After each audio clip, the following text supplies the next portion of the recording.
I'm Rich Andreski, Bureau Chief for Public Transportation at the Connecticut Department of Transportation.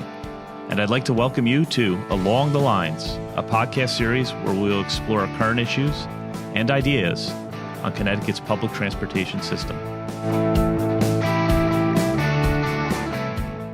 This is Rich Andreski from Along the Lines, a podcast about public transportation in Connecticut. This year, we celebrated the 100th anniversary of the New Haven Union Station. However, the history of Connecticut's railroad itself goes back much farther than that. Like most of the country, the development of our state and many of our cities are directly tied to the path of the railway. So much of our history for the last 180 plus years has been impacted by our rail service. Today, we're going to spend some time digging into that history and what it means to the state, past, present, and future. And we're lucky to have an eminent railroad historian and collector, Jack Swanberg, join us on that journey. Welcome to the program, Jack. Thank you. Glad to be here. Jack, you're known for the definitive history of the New Haven Railroad. You wrote a book entitled New Haven Power, 1838 to 1968, Steam, Diesel, Electric, MUs, Trolleys, Motor Cars, Buses, and Boats. It's a volume coveted by historians and collectors alike, and for traveling aboard classic steam trains in exotic locations. But your love of trains took hold when you were a toddler. Is that right? Yes, when I was a kid, we lived in Rowayton, and my dad used to commute into New York by the train, of course. It was New Haven Railroad then, and so Mom would drop him off at the station in Darien. Not enough trains used to stop in Rowayton to commute from there, unlike today. So at the age of 2 or 3, I was just blown away. We would go with Mom to drop Dad off. I was blown away by these trains, and I've been blown away by them ever since. It's just it's sort of born, not made. Most little boys like trains, but they grow out of it. But I never grew out of it. Yeah, and it's interesting because you turned that love as a child, love for trains, into a career. You had enjoyed a 38-year career in railroad management. I understand you began as a locomotive fireman when I suppose there was still such a thing. And then shortly after your graduation from Trinity College, you continued that career and ended as a lead trainmaster for Metro North in 2000. What were those early days like as a fireman on the railroad?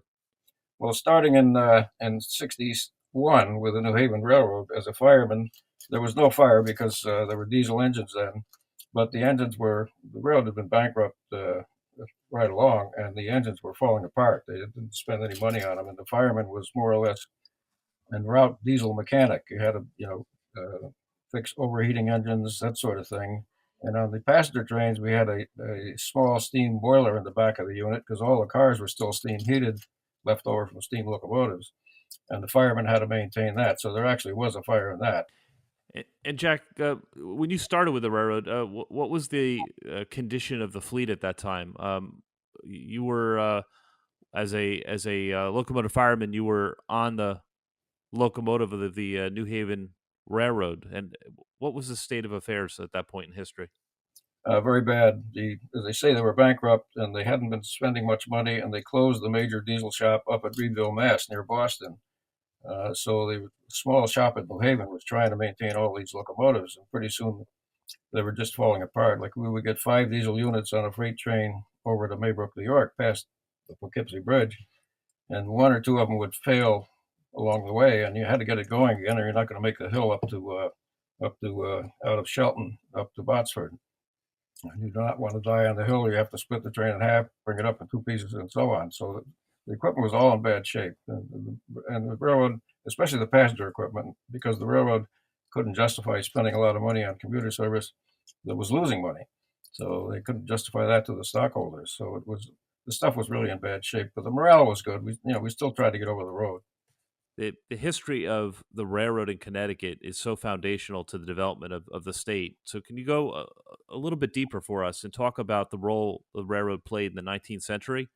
How did rail travel lead to the development of Connecticut cities and ultimately the streetcar suburbs? Well, the railroads in this country started around 1830, and the first one here was the Hartford and New Haven Railroad, which was 1839. And that's a pretty easy railroad to build, Hartford to New Haven. There's no geographic obstacles.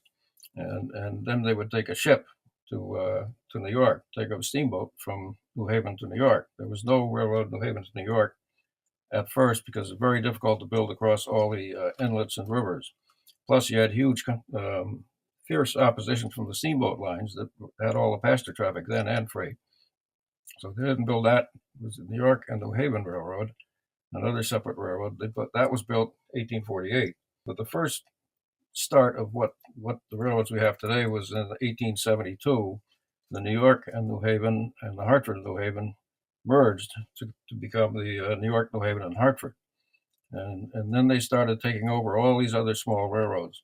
And by the 1890s, they controlled all the railroads in Connecticut except the Central Vermont, which was not a big player. That came down to New London from Canada. And so, but New Haven just ran everything. And then they bought all the trolley lines because J.P. Morgan was in charge. He wanted to have a monopoly, and he did have a monopoly. And he bought the steamship lines as well, and took over everything. And some of that was a mistake because the trolley lines pretty soon were losing money. But then the railroad was mismanaged starting in 1900. It was a cash cow in the 1880s, bluest of blue chip stocks, but it was mismanaged starting about 1900, and the maintenance fell. They had wrecks and so on. It was poorly. It still was making money. It's such a good franchise, but it was not well run at all until about 1915, 1920. Then it pulled itself together and started to make more money and maintain things correctly, get rid of the wrecks. The Roaring Twenties, it was doing really well, but then came the Great Depression, of course, 1929. Traffic fell by 50%, and they were really hurting, and they were losing. Industry was shutting down, less passengers, and so on. So they went bankrupt 1935. And during the war, of course, starting when we joined it in 1941, then they had huge traffic right all through the war because you couldn't get gas, you couldn't get tires. There were troop trains. Everybody wanted to travel. The factories are going full bore. So it did very well in the war. And after the war, it started to fade because the government built the interstates. The government built airports. Airlines started to come in, automobile, and manufacturing started to leave New England. So after the war, it just was a downhill spiral. And then the worst was when Patrick McGinnis became president. He was a financier, 1954, and he just cut maintenance to the bone. And he was only there 2 years, but he really messed it up. Then he went bankrupt again, 1961. They were finally taken over by the Penn Central in '69. I wonder. It went from really being among, if not the most preeminent industry in America, arguably next to steel and oil, and and to have it fade away the way it did. I wonder what your take is on could things have been done differently given the macroeconomics and the coming of airports and highways. What was there an alternative? Not really. McGinnis hastened the decline. That president that was cut the maintenance and all that, but really the future was not there for industry. For instance, you look at Connecticut. How much heavy industry do we have left? Bridgeport used to be humming. Waterbury, the whole valley, Naugatuck Valley was loaded with industry. I used to work local freights there. We had all these factories. They're all gone now. They went south or overseas, and the railroad couldn't do much about that. It wasn't the railroad's fault.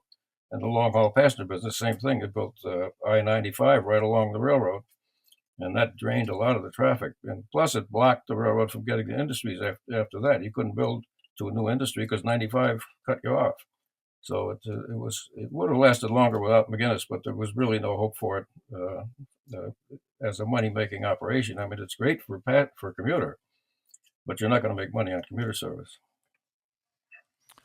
Yeah, and in my much more limited knowledge of international railroading, I do understand we have among the best freight rail systems in the world.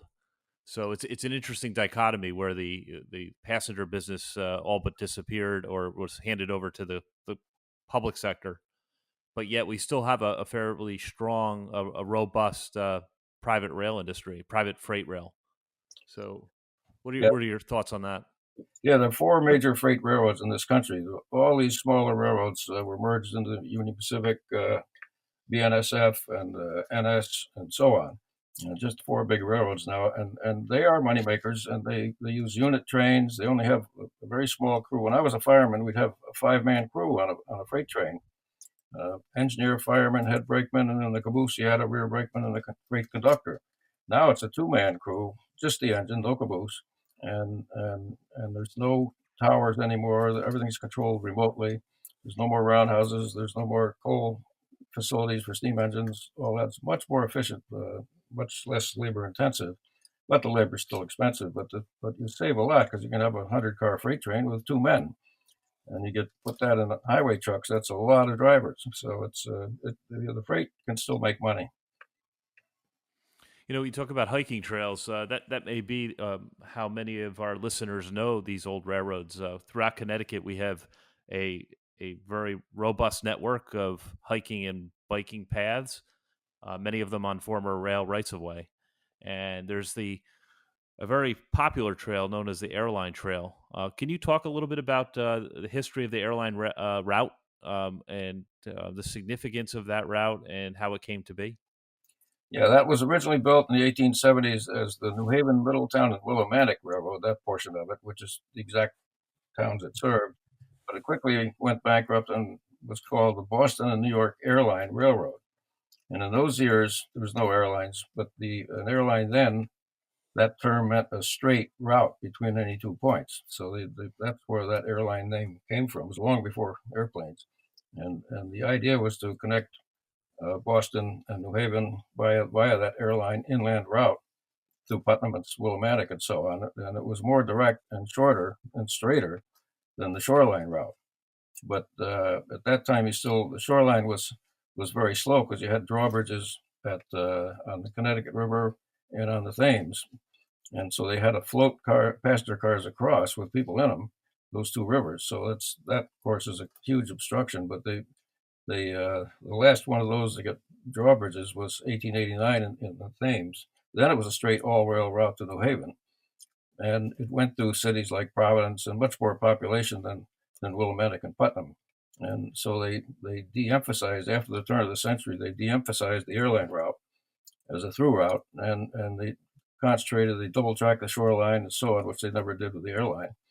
And pretty soon the airline was just local freight. And then they still had some through service, but in 1955 we had a huge flood here in New England, as some of us old people might recall, and that wiped out the railroad bridge at Putnam. So that severed the airline. And McGinnis was this president at that time of the railroad.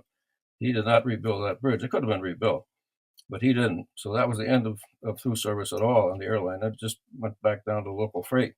And I worked on that up around Putnam and so on when I was a fireman in the 1960s. And we could still go 60 miles an hour even with a local freight, just straight as a die. And now there are proposals, or there have been proposals to make that the mainline route, New York Boston. But it's gone. It's all hiking trails, houses, and so on. It's not going to happen in our lifetime. And the shoreline, you're never going to get rid of those curves. Like look at New London, big curve going through New London, and to straighten that curve, you'd have to go right through the center of town and demolish buildings and so on. So it's just the way it's going to be.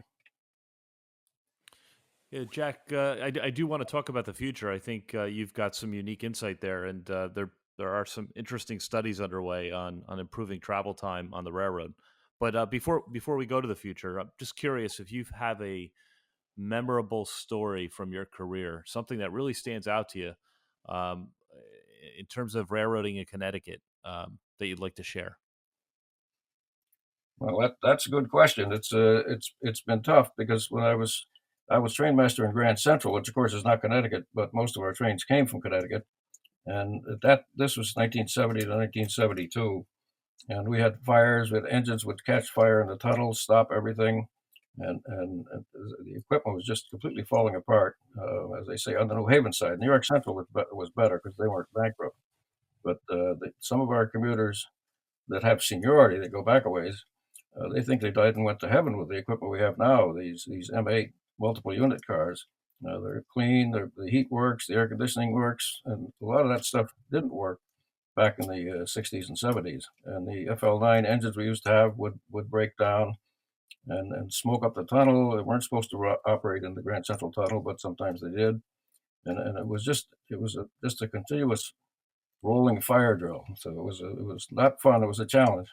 Yeah, the I've only had a bit younger than you, Jack, but in my lifetime, I've had the opportunity to ride a number of steam trains on mainline railroads, and they are a sight to see. What I don't think folks understand is how powerful and how fast those steam locomotives were. We tend to see them as amusement park rides now for the folks that didn't live through the steam era, and uh, like a Disney World type experience. But they were incredible machines.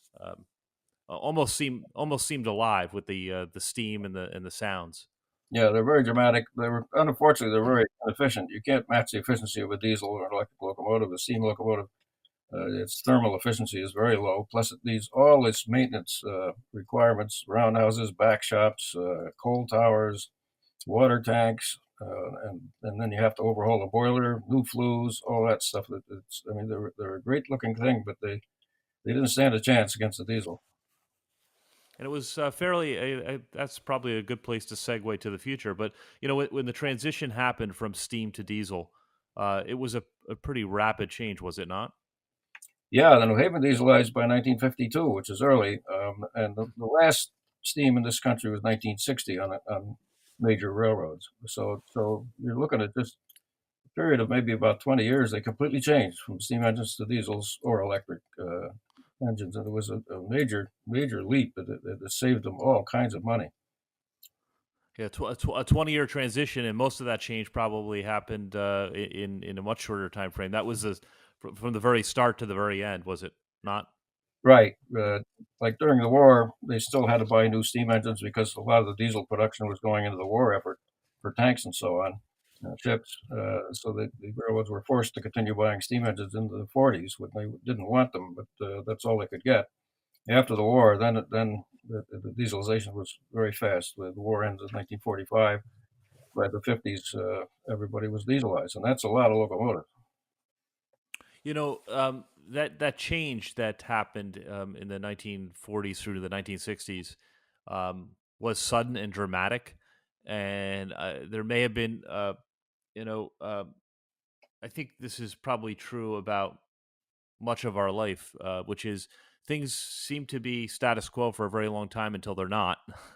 And we're going through an extraordinary period right now with um, a shift from um, an in-person work economy to a telework economy. The COVID-19 has certainly taken its toll on rail ridership, and we've seen ridership drop from 140,000 trips a day on the New Haven line to fewer than 10,000 trips a day. We've seen sustained drops across the state on all lines, the branch lines, Hartford line, our Shoreline East service.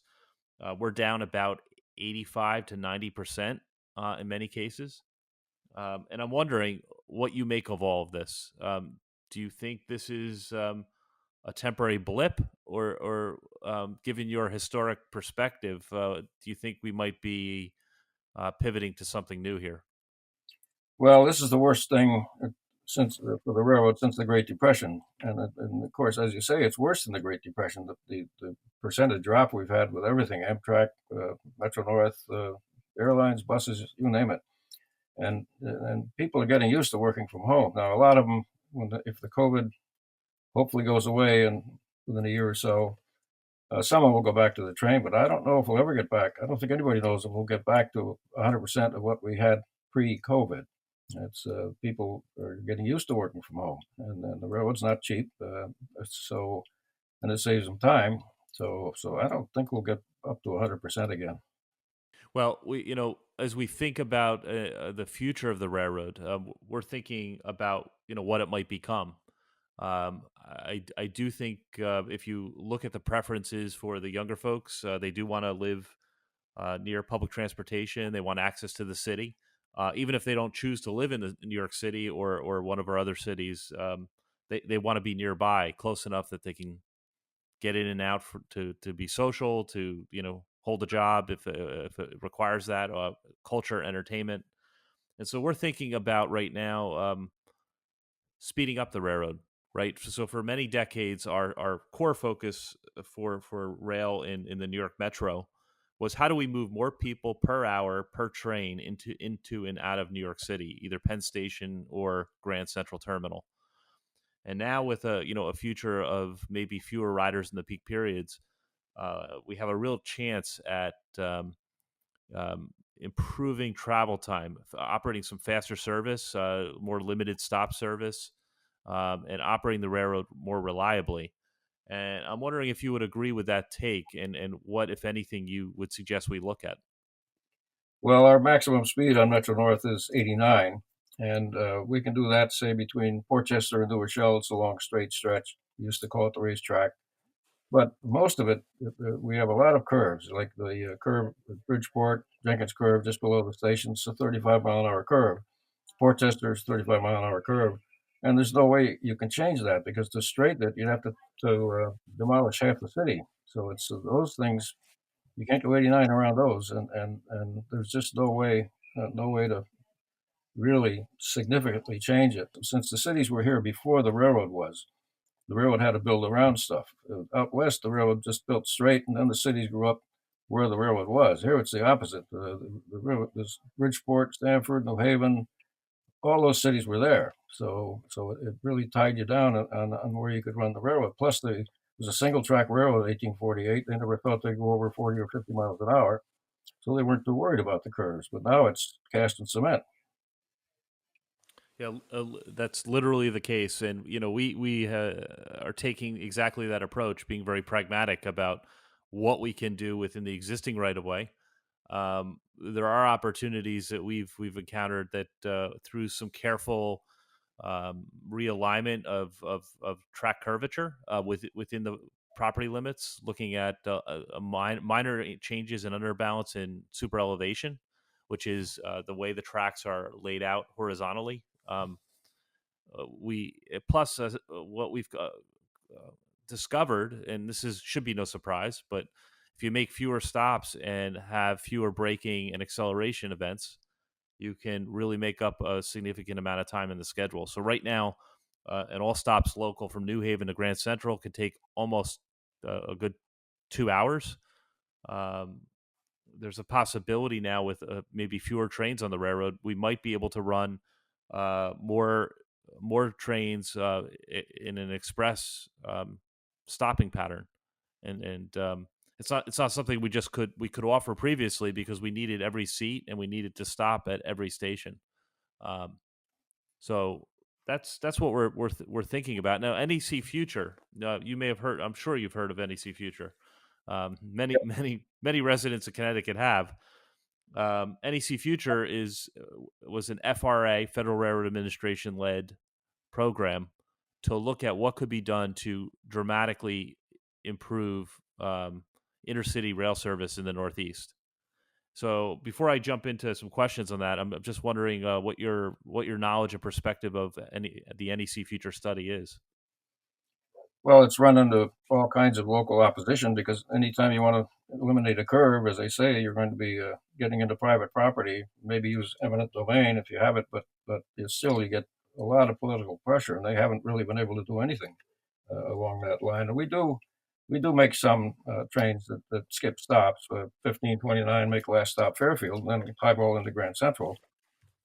So he takes an hour and 47 minutes, New Haven to GCT. And say back in 1950, similar train took an hour and 54 minutes. So there's really, you can't improve it too much if you skip stops like that. That's about the best you can do, except with a few, adjusting curves, as you say, and super elevation. But super elevation is the banked curve, like on a highway. But you can't bank it too much because then if a freight train stops there, the car will tip over. So we've got a limit to that. So it's really, and as I say, the equipment's much more reliable now than it used to be when the railroad was bankrupt. So and every car is powered. They're what they call, you mentioned MU cars when we started this conversation, and that means multiple unit. So each car in the train is like a big mainline subway train. Each car is powered. Each car is like a locomotive. So you can have, no matter how long the train is, you get the same acceleration. And also they're flexible. You can run them from either end. You don't have to switch the locomotive around. The downside is that each one of these cars is actually a locomotive and has to be maintained like a locomotive. So the maintenance is not cheap. Yeah. So your response on the equipment. I'm just we're right now undertaking a procurement to purchase new, modern, state of the art rail cars for our non electrified lines, and we have a Governor Lamont in particular has urged us to look at ways to speed up the railroad. And so our big idea here is to begin to look at opportunities for direct service from all lines in Connecticut. So the ability to get in from the Hartford line, from the Shoreline East, from Waterbury line, and have those trains periodically run into New York City. Um, it's a different type of service. Folks won't be using this to commute every day. It's simply too great a distance. But New York City is still a global city. So what's your reaction to that? The idea that maybe the future Connecticut rail system isn't as frequent, but maybe we offer more options to get from A to B more seamlessly. Well, for instance, out of New Haven on the off peak, we run once an hour. Out of Stamford, once every half hour.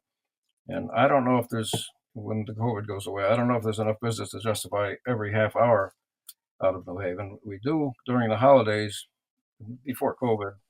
Then we do run two trains every hour, one right after the other, and they're full because the New Haven line is the best money. It's not a money maker, but it loses the least. You can't make money on commuter service, but it loses the least because it has so much off-peak service. People going in, as you say, not to work, but going in for recreation, going into shows, going in to have lunch at the Oyster Bar in Grand Central, touring Central Park, whatever.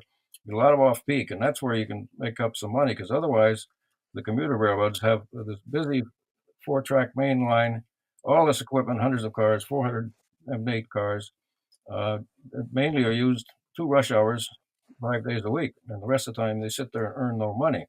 So that's the hard part about subways or commuter railroads. You just can't make money at that. But as I say, the New Haven is pretty good because we get a lot of off peak traffic.